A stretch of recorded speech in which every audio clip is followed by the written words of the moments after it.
예, 마가복음 2장 1절에서 12절입니다.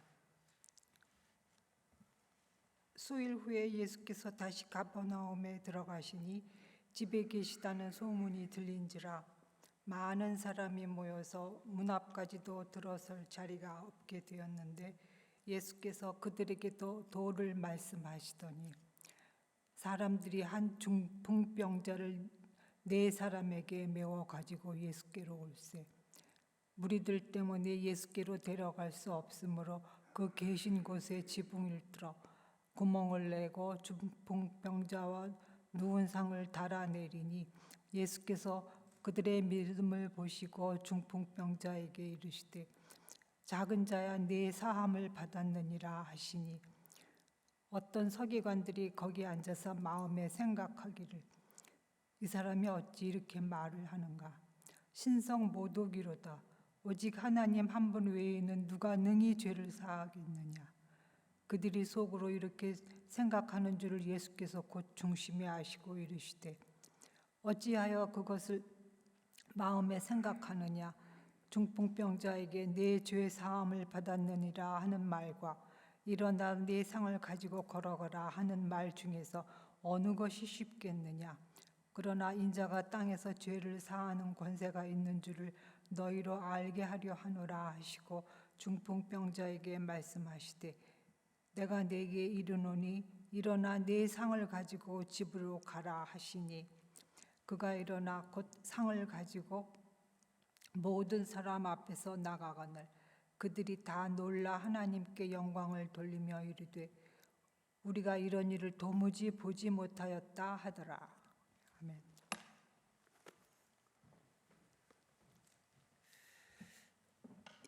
네, 친구들의 믿음을 보시고 이제 고쳐주신 그 예수님의 사건, 지난주에 이어서 우리 두 번째 봅니다. 우리가 이제 순서대로 이제 예수님의 사역을 보고 있는데 예수님께서 갈릴리에서 유대로 내려와서 세례를 받으시고 다시 갈릴리로 올라가서 첫 번째 한 것이 이제 그때 한 것이 우리가 잘 아시는 물을 포도주로 바꿔 놓으신 사건. 그리고 이제 유월절을 맞아서 다시 성전에 유대로 다시 내려오셔서 한 사건이 성전을 이렇게 정화시킨 사건이지요. 그리고 나서 다시 두 번째로 갈릴리로 올라가면서 하신 그 만난 사건이 아시다시피 사마리아 여인 사건이지요. 그리고 이제 올라가셔서 뭐 여러 가지 제자들을 만나시고 부르시는 일 하고 그다음에 오늘 우리가 읽은 이 내용 이건 친구들의 믿음을 보시고 고쳐주신 중풍병자를 고쳐주신 사건. 그러니까 우리가 이렇게 순서대로 이제 볼 수 있습니다. 사실 우리가 그냥 보면 이것이 갈릴리에서 일어났던 일인데 갈릴리 언제 가셨는지 왜 가셨는지 또 이건 유대에서 일어난 일인 건지 또 갈릴리에서 일어났는지 예수님은 주로 갈릴리 아니면 지방이 갈릴리 지역 아니면 유대 지역이니까 사마리아는 뭐 이스라엘 사람들이 거기는 뭐 훨씬 안 거리니까 주 무대가 갈릴리와 유대 이 두 지역인데 이 두 지역이 이제 혼재가 돼가지고 우리가 이게 우리 머릿속에 잘 정리가 안 됩니다. 그래서 우리가 하나하나 어디서 일어난 것이고 언제 일어난 것인 것을 우리가 봅니다.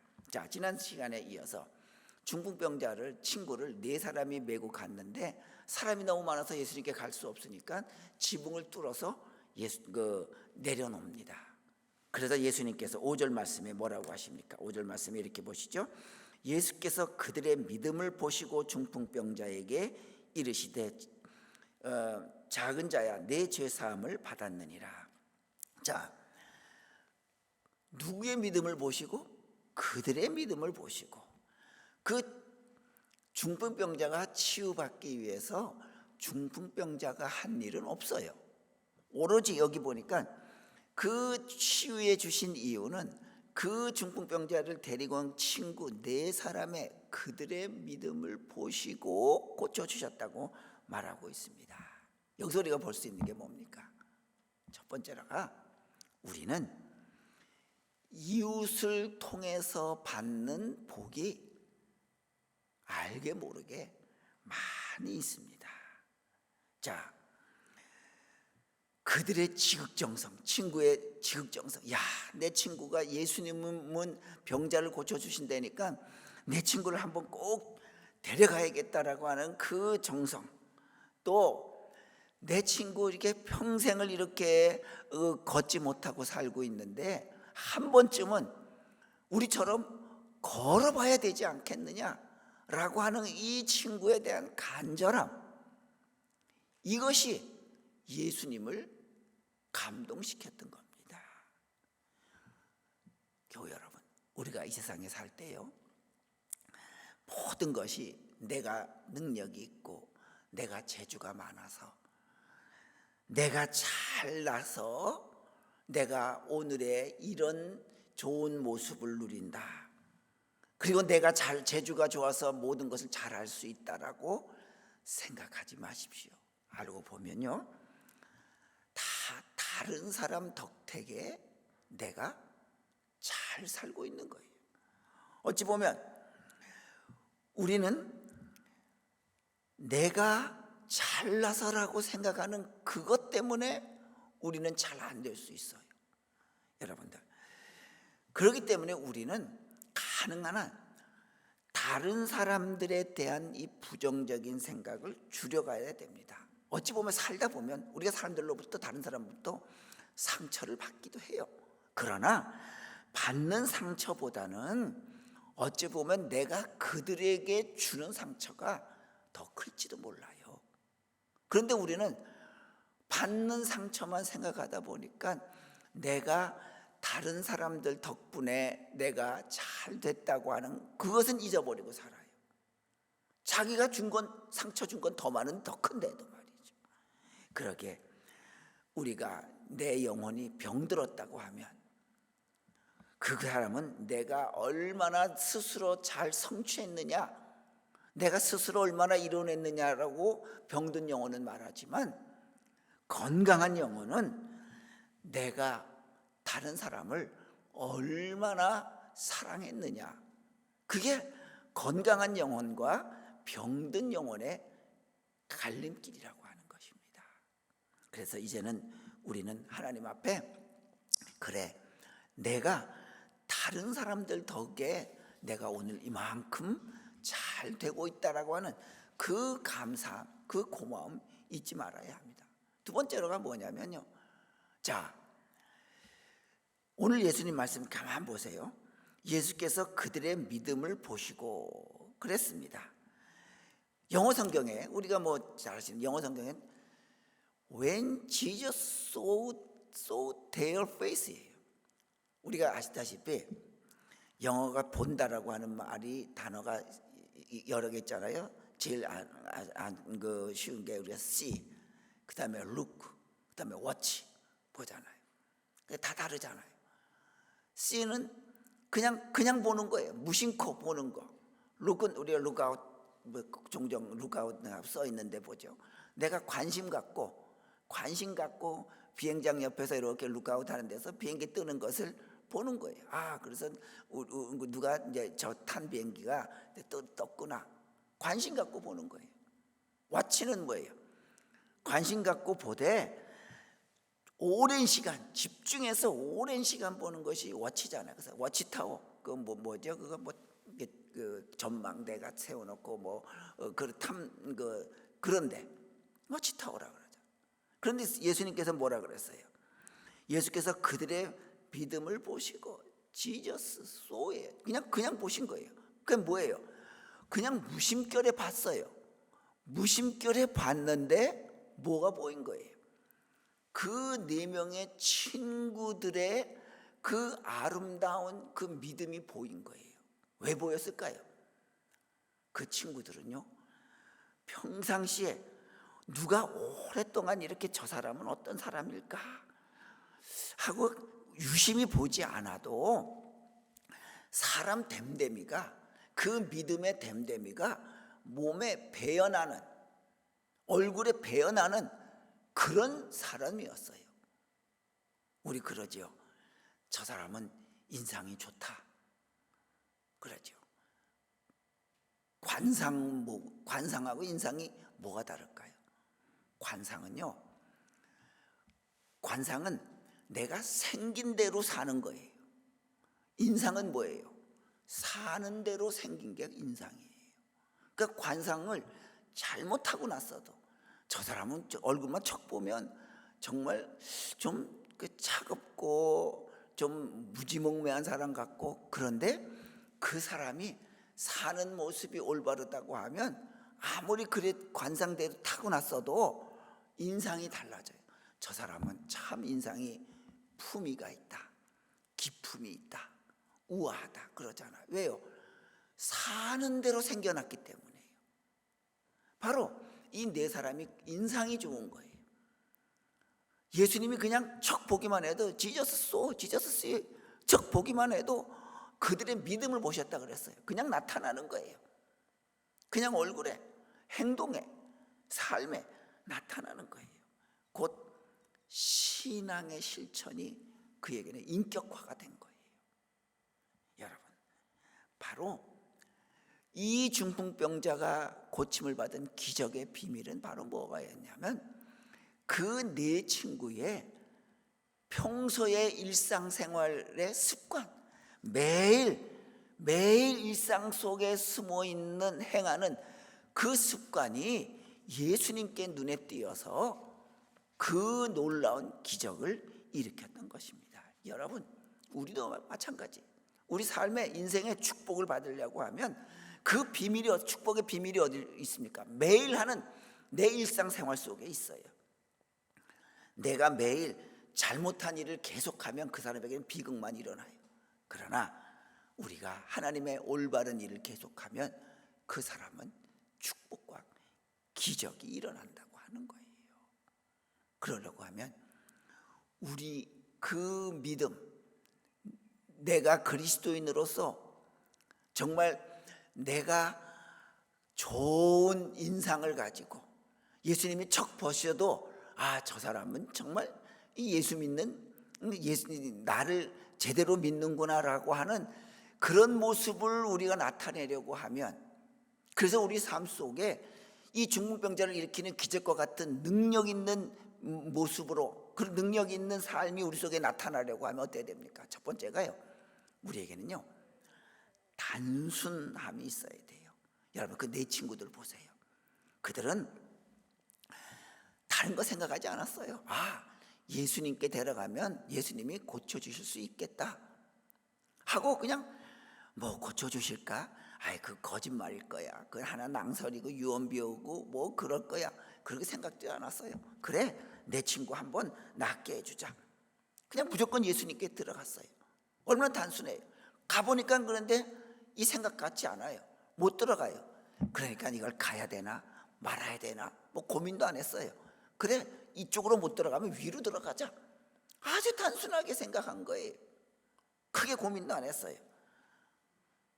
여러분들, 우리가 단순해지라고 하는 것은 마치 바보처럼 되라고 하는 것처럼 들리는데 그런 거 아니에요. 단순해지라고 하는 것은요, 초점을 맞추라는 거지요. 그 네 친구의 단순성은 뭐예요? 뭐에 초점을 두었어요? 오직 예수님께만 초점을 둔 거예요.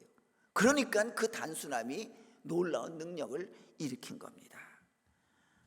여러분들, 우리의 믿음, 우리의 교회, 우리의 단순함은 어디에 있어야 돼요? 다른 것 없잖아요. 오직 예수님께만 우리 초점을 둡시다. 예수님을 자랑하는 우리의 믿음이 됩시다. 예수님을 높이고 자랑하는 그런 교회가 됩시다. 이게 단순함이에요. 그런 믿음의 능력이 있고 그런 교회의 역사가 일어나지, 그 교회를 통해서 내가 높아지고 이 믿음을 통해서 내가 자랑스러워지려고 하는, 거기에는 초점이 없어요. 예수님께로 향한 초점이 없습니다. 그러다 보니까 거기서 모든 믿음의 능력이 일어나지가 않는 거예요. 여러분들, 바람 우리가 보잖아요. 바람, 지난 주간에 얼마나 바람이 불어서 뉴스마다 그냥 계속 뭐 넬슨 저쪽에 북쪽 끝에 뭐 홍수 나고 바람 불고 넘어졌다고 하는 그런 뉴스만이에요. 바람은 뭐예요? 결국은 고기압과 저기압이 차이에서, 고기압에서 일어나는 공기가 저기압으로 내려갈 향할 때 일어나는 거잖아요. 그래서 고기압이 높으면 높을수록 이 바람의 세기가 커지는 겁니다. 우리도 마찬가지예요. 여러분들, 우리에게 영향력을 미칠 수 있는 분이 누구냐에 따라서 내 삶에 바람이 달라지는 거예요. 고만고만한 사람, 고만고만한 기압이 있으면 바람이 잔잔하죠. 그런데 고기압과 저기압이 엄청난 차이가 있을 때 큰 바람이 있듯이, 내가 초점을 맞추는 사람이 누구냐, 그분이 누구냐에 따라서 우리 인생의 축복의 바람이 달라져요. 우리의 축복의 바람에 인생의 초점은 누구예요? 예수 그리스도. 그 높으신 예수 그리스도께 맞출 때 우리 인생에 드디어 뭔가 일어나는 거예요. 여러분들, 그렇기 때문에 우리의 초점은 항상 만유의 주이신 예수 그리스도께 초점을 맞춥시다. 그래야 내 삶에 부흥이 일어나고 기적이 일어나지, 맨날 내 믿음을 고만고만한 고기다가 맞추며 산다고 하면 그게 내 삶이 무슨 흥미가 있고 행복이 있고 축복이 있겠습니까? 무엇보다도 내 삶에 변화시키려고 하면 한 가지 더, 내 자신이 더 높은, 더 나은 사람이 돼야 됩니다. 그러면 내 삶에 변화가 와요. 여러분들, 우리 핸드폰 이렇게 나올 때 지금이야 이렇게 다 스마트폰 터치하는 걸로 됐지만, 우리 기억하잖아요. 처음 나올 때는 그 폴더폰이 있어 접었다 폈다 하는 거, 그 다음에 이렇게 밀었다가 슬라이스를 밀었다 내렸다가 슬라이스 있었지요. 근데 이제는 그거 쓰는 사람은 없어요. 다 스마트폰으로 다 터치하는 걸로. 이게 나라에서 그 대통령이, 수상이 이제부터 뉴질랜드 사는 사람들은 다 스마트폰 손으로 터치하는 걸로 바꿔야 합니다. 그런다고 바꾸는가요? 그렇지 않잖아요. 더 고급스러운 게 나오면요, 저급스러운 건 저절로 사라지는 거예요. 마찬가지입니다. 내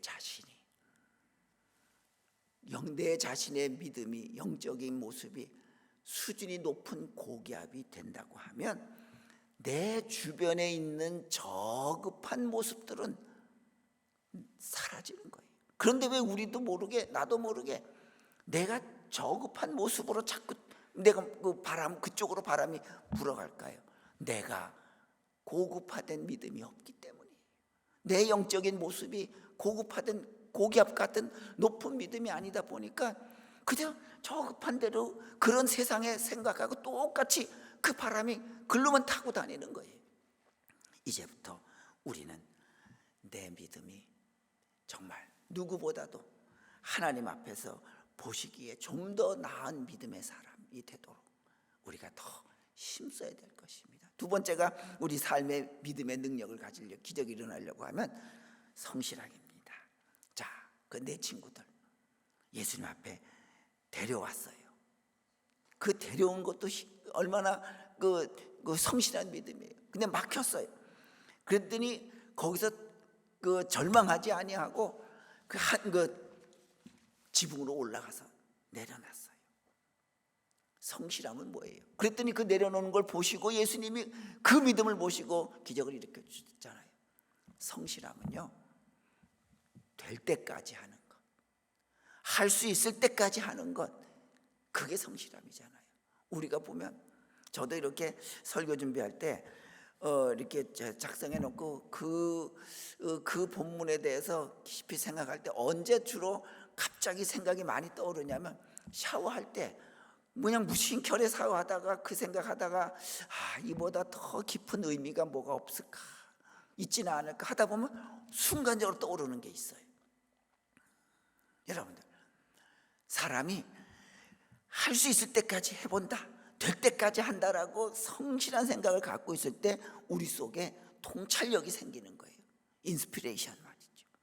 그런데 이거 그만두자, 못한다 했을 때는요, 아이디어도 떠오르지 않고 통찰력도 떠오르지 않고 그러는 거예요. 제가 한국에서 부목사님들 있을 때, 자, 이거 이렇게 한번 하려고 합니다. 어떻습니까? 그러면 그 개중에는 부목사님 중에는 아유 그거 이래서 잘 안 됩니다. 안 될 것 같습니다. 그럼 제가 하는 말이 뭐냐면 하고 아무개 목사님 그건 안 될 것 같아서 그런 게 아니라 당신이 하고 싶지 않아서 그런 거 아니에요? 하고 싶지 않으면 핑계가 10가지도 더 나온다고. 하고 싶다고 하면 핑계가 아니라 해야 될 이유가 10가지가 더 나오는데 당신은 하고 싶지 않으니까 그 맡으면 또 뭐 기획해야 되고 뭐 해야 되고 그러니까 핑계거리만 나오지 않냐고. 그렇잖아요. 우리 그렇습니다. 마귀가 가장 두려워하는 게 뭔지 아세요? 우리가 옳은 일을 계속하는 것을 사탄은 제일 두려워해요. 어떤 일로? 내 평생 기도하는 것을 계속하는 것 두려워해요. 내가 꾸준히 하나님 앞에 예배드리는 것 제일 무서워해요. 사탄은 성실하게 꾸준히 옳은 일을 계속하는 것을 두려워한다고 하는 것입니다. 그래서 맥스 루카도라고 하는 그 사람이 쓴 성장하는 사람들의 4가지 습관은 4가지가 이렇대요. 하나는 첫 번째가 기도 습관, 두 번째가 학습 습관, 세 번째가 헌금 습관, 네 번째가 교제 습관이래요. 이걸 꾸준히 성실하게 할 때 믿음이 성장한대요. 기도 습관, 그런 거 뭐라고 말하냐면 거기서 치과에 가면 의사 선생님들이 하루에 3번, 한 번에 3분씩 하루에 3번 닦으면 한 10분 그렇게 닦으면 이가 건강해진대요. 그렇잖아요. 우리도 하루에 10분만 기도하는 습관이 되어진다고 하면 우리의 믿음 든든해집니다. 뭐 우리의 기도가 1시간, 2시간 아니 하루에 10분만 기도해도 우리의 믿음이 든든해질 뿐만이 아니라 내 가족이 든든해져요.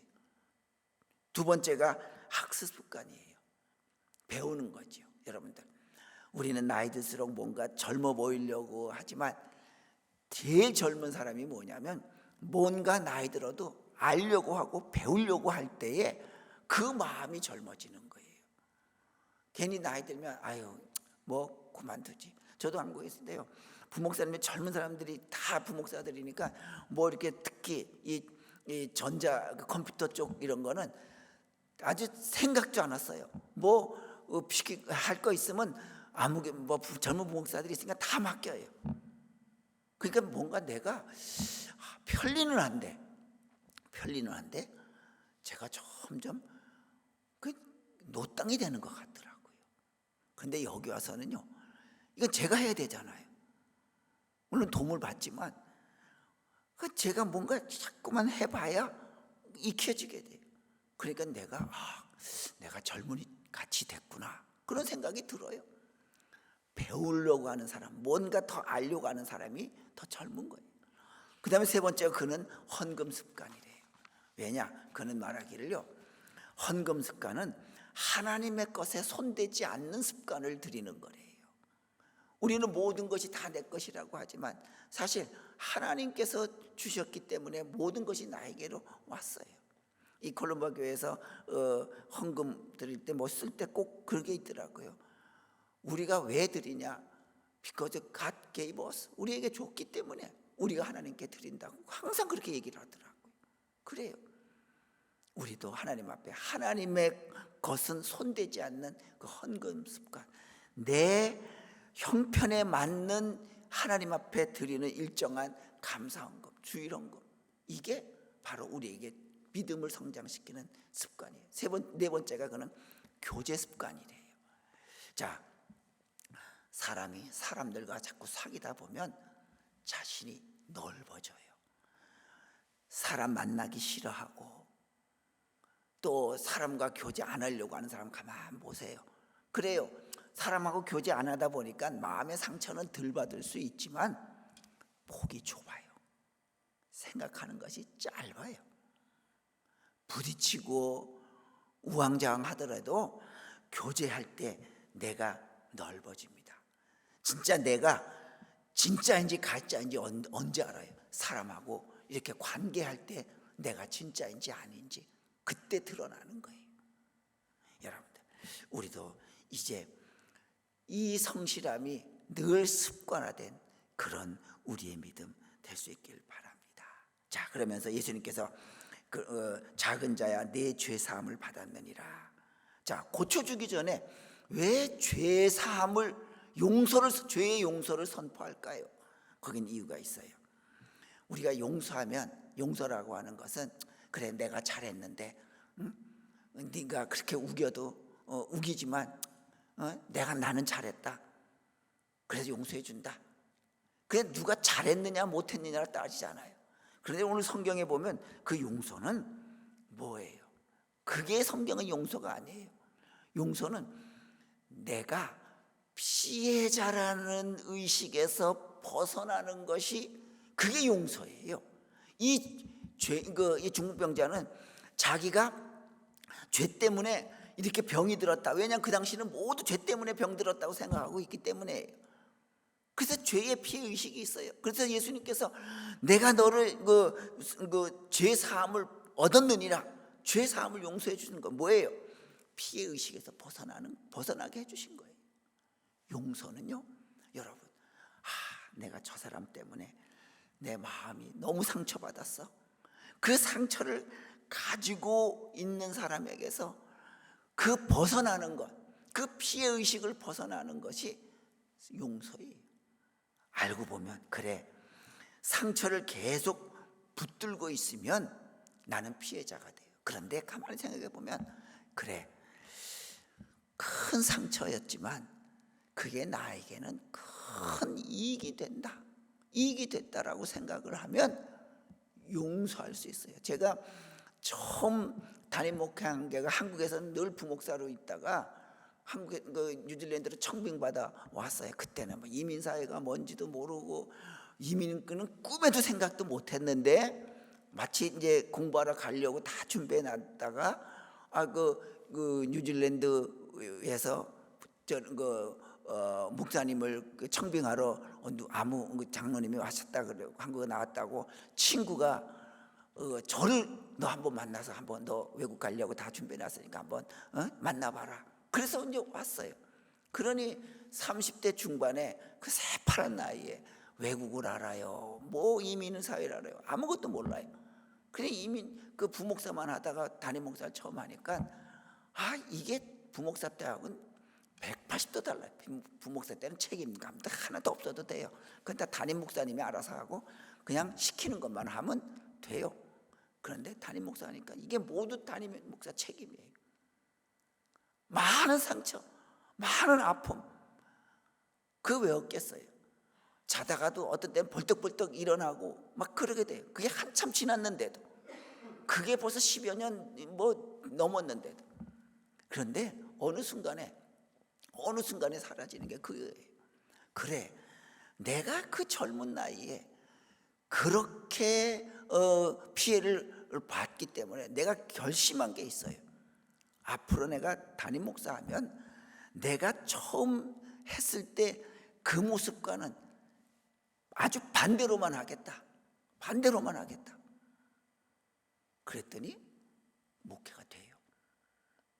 나중에는 그래서 내가 상처받았던 게 상처만이 아니라 나에게 큰 위로고 큰 선물이었구나 그랬어요. 그래서 제가 한국에 10여 년 전에 갈 때도 한국에서 그 노예에서 제일 말썽 있는, 오죽하면 교회가 하도 싸워서 어떤 땐 경찰이 다 동원된 그런 교회를 갔을까요?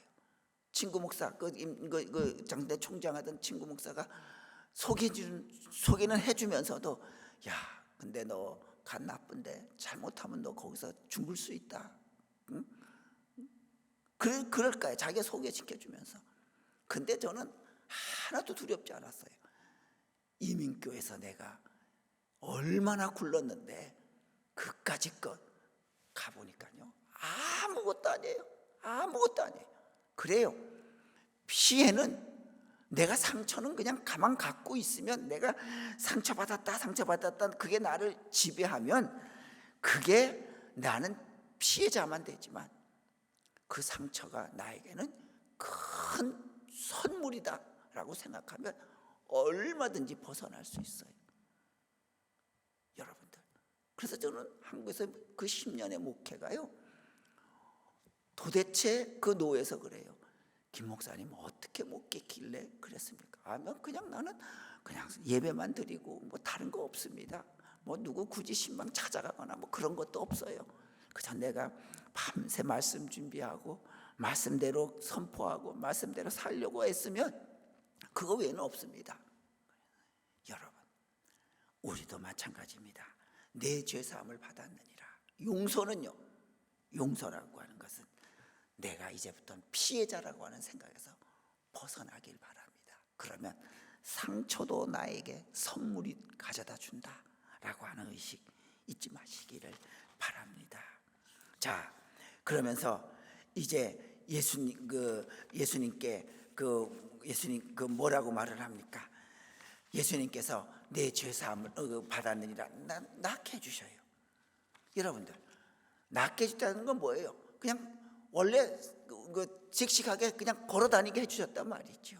우리는 그래요. 걸어다니는 거 평범한 건데 그게 무슨 기적이냐? 바로 평범하게 일상생활처럼 사는 게 그게 바로 하나님의 기적이고 축복이라고 하는 것이에요. 여러분들, 우리는 평범한 것은 아무것도 아니라고 착각하고 있습니다. 그래서 우리는 평범한 것을, 나의 평범한 생활을 보여주길 부끄러워해요. 그래서요, 키를 몇 센치입니까? 물어보면 보통 1cm나 2cm 더 플러스해서 얘기를 해요. 전에는 제가 173이었어요.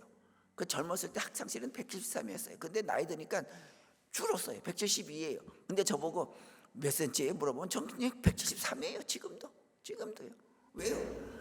내가 좀 더 커진 것을 보여주고 크다고 하는 것을 보여주고 싶은 거예요. 그냥 지금 내 모습이 아닌 좀 더 나은 모습을 자꾸 보여주고 싶어 하는 거. 지금 이 170이면 어떤데? 이 평범한 것을 보여주기가 싫은 거예요. 이게 모두 그래요. 누가 우리 집에 온다 그러면 우리 놀래잖아요. 왜요? 그냥 평범하게 다 널어놓고 사는데 누가 와서 이거 보면 뭐라 그러면 어떨까? 나만 그러나 다 그런데 보여주기 싫은 거예요. 그런데 생각해 보세요. 우리는요, 특별하게 살아가는 사람들이 아닙니다. 다 남들처럼 똑같이 살아가요. 그런데 그리스도인들은 뭐가 다르냐? 다른 사람들과 똑같이 평범한 인생을 살아가면서도 주위로부터 사랑을 받고 있다고 하는 게 그게 하나가 다른 거예요. 우리는 뭐 다른 사람보다 달라서 그러는 것이 아니에요. 이상하게 똑같이 살아가는데도 다른 사람도 사랑을 받는 사람들, 그것이 바로 그리스도인들이에요. 그런데 왜 사랑을 받겠어요? 다른 것 아니에요. 우리가 똑같이 살아가는 평범한 일상인데도 다른 사람들에게 편안함을 주기 때문에 우리가 사랑받게 되는 거예요. 사랑받지 못한 사람 가만 보세요. 뭐예요? 그 사람은요, 뭔가 까칠해서 그 사람 만나면 불안해. 그 사람 만나면 좀 뭔가 얘기가 잘 안 돼. 사람들끼리 모여도 또 저 사람 들어왔으면 와가지고 또 이 분위기 또 해칠 텐데. 그래요. 그렇기 때문에 그 사람이나 나나 똑같이 그 일상 평범하게 살면서도 같이 산 사람들은 사랑을 못 받는 거예요. 여러분들, 이제부터 우리는 평범하게 살아가는 거.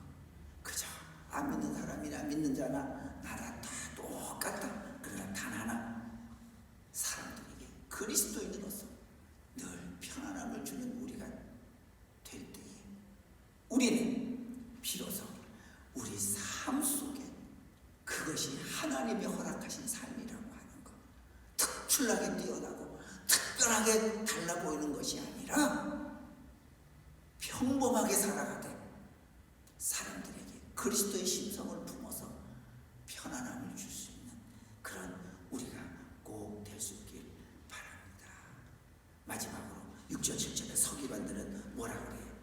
그렇게 죄 사함을 받고 고쳐줬는데도 그 사람들은 뭐라 그래요?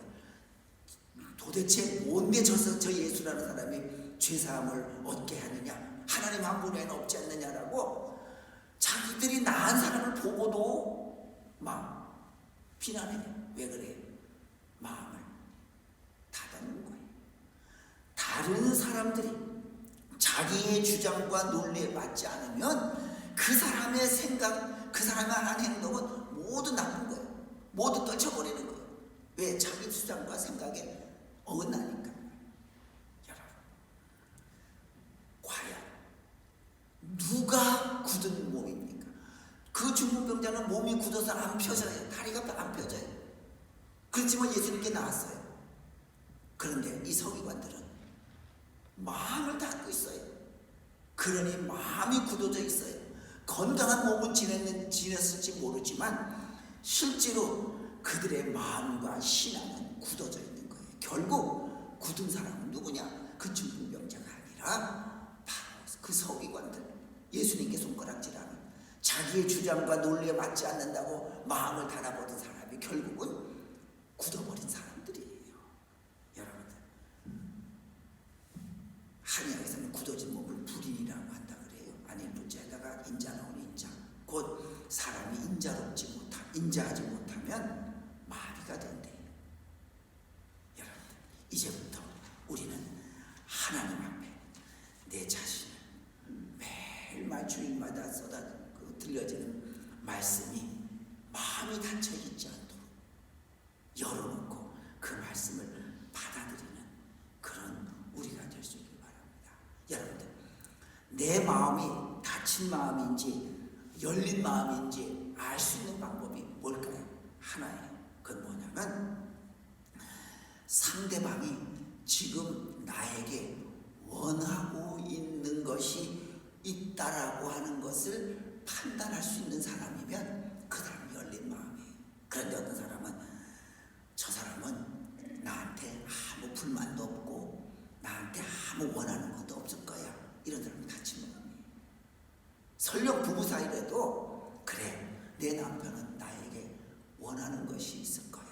나에게 바라는 것이 있을 거야. 내 아내는 나에게 원하고 바라는 것이 있을 거야. 이 생각을 갖고 있는 사람은 열린 사람이라고 하는 것입니다.